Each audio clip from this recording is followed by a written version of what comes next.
কোন ঘরে বা আমার কোথায় কত টনের এসি ব্যবহার করা প্রয়োজন, এটা জানাটা ঠিক কতটুকু গুরুত্বপূর্ণ বলে আপনি মনে করেন? জি, অবশ্যই এটা ইম্পর্টেন্ট। দেখেন, অধিকাংশ কাস্টমারকে হচ্ছে যে মিসগাইড করে, সেলাররা মিসগাইড করে, দোকানদার মিসগাইড করে, বা অনলাইনে অনেকে মিসগাইড করে।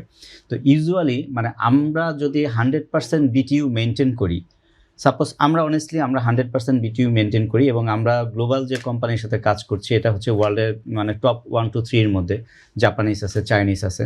তো স্ট্যান্ডার্ডভাবে আমরা যেটা বলি যে 1 টন একটা এসি যা 12,000 বিটিইউ যদি আমরা এক্স্যাক্ট মেনটেন করি, এখানে 150 স্কোয়ার ফিট পর্যন্ত রুম কাভারেজ করে।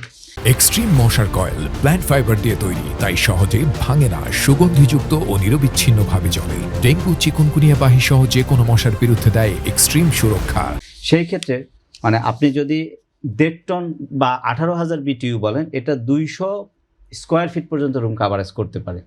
এবং যদি আমরা 2 টন বলি, এটা 300 থেকে 320 স্কোয়ার ফিট পর্যন্ত রুম কাভারেজ দিতে পারে। তবে এর মধ্যে আবার ইস্যু আছে যে আমার হাইটটা কত, স্ট্যান্ডার্ড হাইট হইতে হবে। দেখা গেল যে আপনার হাইট যদি 14 ফিট হয়, 16 ফিট হয়, ওইটা প্যারালাল আকারে কমে আসবে।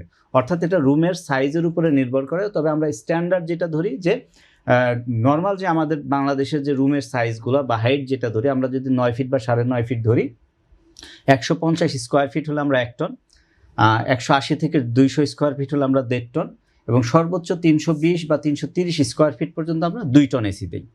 তো অধিকাংশ ক্ষেত্রে যেটা হয় যে সেলাররা কাস্টমারদেরকে মিসগাইড করে, এবং অনেক ক্ষেত্রে তারা 1 টনের জায়গায় 1.5 টন দেয়, মানে বেশি টাকা বিক্রি করার ক্ষেত্রে।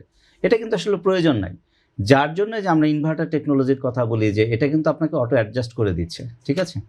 জি, এটা না, আকাশ ভাই যেটা বলছে এটা আরেকটু বলি আমরা এই কথাগুলি। আপনার জাস্ট মানে আমাদের দেশের ইউজার প্লাস আপনাদের মনে রাখার জন্য, এই সামনে ক্যামেরাম্যান আছে, উনিও মনে রাখবেন।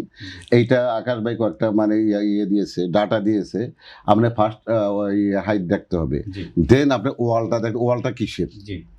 ওয়ালটা কি আপনার এই ব্রিক ওয়াল না গ্লাস ওয়াল? আপনার ছাদে কি টপ ফ্লোর হলে যে ছাদে ডাইরেক্ট সূর্যের আলো পরে ছাদ গরম হয়ে যায় প্রচণ্ড, এটা দেখেছেন আমরা সবাই, আমরা অভ্যস্ত। গ্লাস ওয়াল হইলে গ্লাসে বা ইয়া পড়লে সূর্যের আলো পরে প্রচুর তাপ ভিতরে আসে। সেই ক্ষেত্রে কিন্তু যে ক্যালকুলেশনটা দিয়েছে এই ক্যালকুলেশনটা সঠিকভাবে কাজ করবে না। আবার অনেক সময় উপরে কিন্তু টিনের চাল ইয়া থাকে, সিলিং থাকে, নিচে ফল সিলিং, এখানেও কিছু ইয়াটা আপনার ওই ডেভিয়েশন হবে, এই ক্যালকুলেশন। তো এই সবগুলি দিক এবারে দেখে আপনাকে কাজ করতে হবে।